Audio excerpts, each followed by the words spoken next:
Assalamualaikum warahmatullahi wabarakatuh.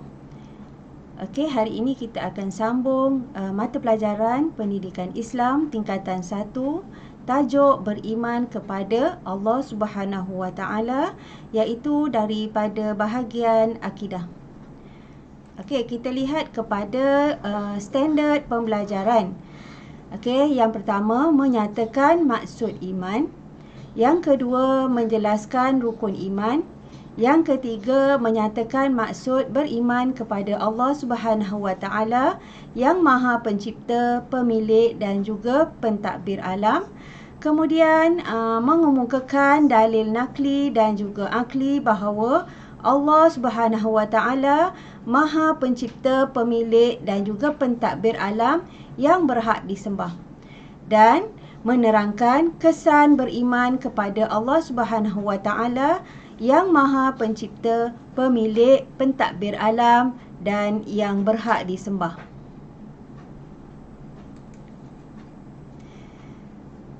Okey, apakah maksud iman dari segi bahasa? Okey, iman dari segi bahasa bermaksud membenarkan. Okey, manakala dari segi istilah bermaksud membenarkan dalam hati, kemudian mengaku dengan lisan dan juga beramal dengan anggota badan. Okey, ini adalah pengertian iman. Okey, boleh ulang balik iaitu dari segi bahasa membenarkan, kemudian dari segi istilah. Okey, maksud beriman kepada Allah Subhanahu Wa Taala ialah membenarkan dengan hati bahawa Allah Subhanahu Wa Taala Maha Pencipta, Pemilik dan juga pentadbir alam ini. Okey, hanya Allah yang berhak disembah. Okey, maksudnya kita membenarkan dalam hati kita bahawa Allah Subhanahu Wa Taala adalah pemilik, pemilik dan juga pencipta kepada seluruh alam ini, Tak kiralah sama ada Allah Subhanahu Wa Taala sebenarnya adalah pemilik kepada kita, manusia, dan juga pemilik kepada seluruh alam ini, langit dan bumi dan seluruh isinya. Okey, kemudian kita lihat kepada rukun iman. Okey, mungkin pelajar-pelajar sudah biasa dan sudah belajar dahulu iaitu tentang rukun iman. Okey, jadi mari kita lihat kembali rukun iman. Rukun iman ada 6 iaitu percaya kepada Allah, kemudian percaya kepada malaikat, percaya kepada kitab, percaya kepada rasul, percaya kepada hari kiamat dan juga percaya kepada qada dan qadar. Okey. Kita lihat seterusnya ialah dalil dalil yang dari nakli daripada surah Al-Maidah, okey, tentang Allah Subhanahu Wa Taala Maha Pencipta, Pemilik dan juga pentadbir alam serta yang berhak disembah. Okey, seperti mana dalam surah Al-Maidah ayat 17. Okey, a'udzubillahi minasyaitonir rajim. Walillahi mulkus samawati wal ardi wama bainahuma yakhluqu ma yasha' wallahu ala kulli syai'in qadir. Okey, maksudnya, dan ingatlah bagi Allah Subhanahu Wa Taala jugalah kuasa pemerintahan langit dan bumi serta segala yang ada di antara kedua-duanya. Dia mencipta apa-apa jua yang dikehendaki. Dan ingatlah bahawa Allah Subhanahu Wa Taala Maha berkuasa terhadap sesuatu. Okey, jadi Allah Subhanahu Wa Taala adalah pemilik segala isi alam, manusia, tumbuh-tumbuhan, haiwan, langit dan bumi, okey, dan seluruh isi yang ada di dalamnya. Okey, kemudian dalil akli tentang ciptaan Allah, berfikir tentang ciptaan Allah Subhanahu Wa Taala.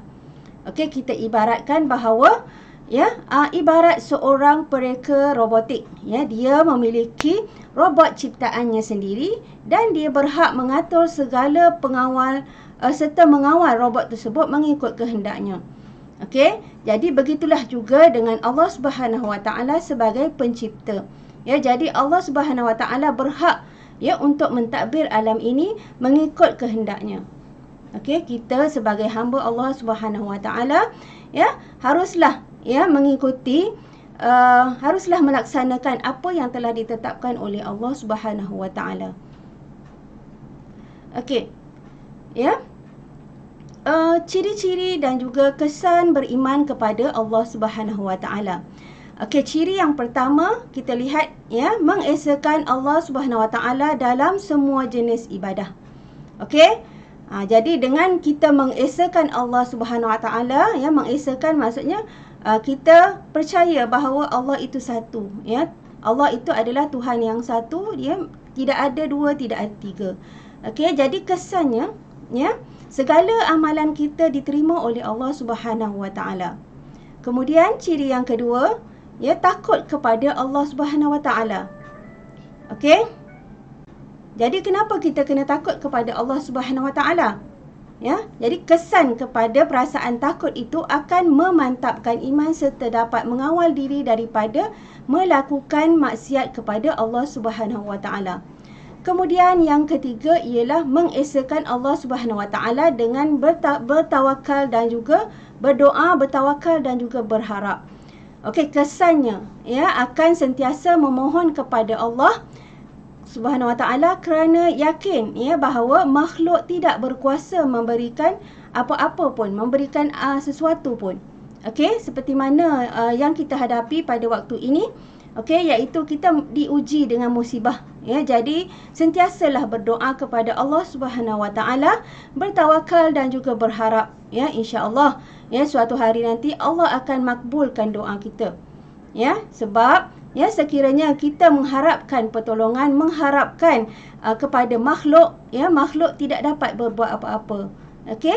Kemudian yang keempat, ya, kecintaan yang mutlak kepada Allah Subhanahu Wa Taala.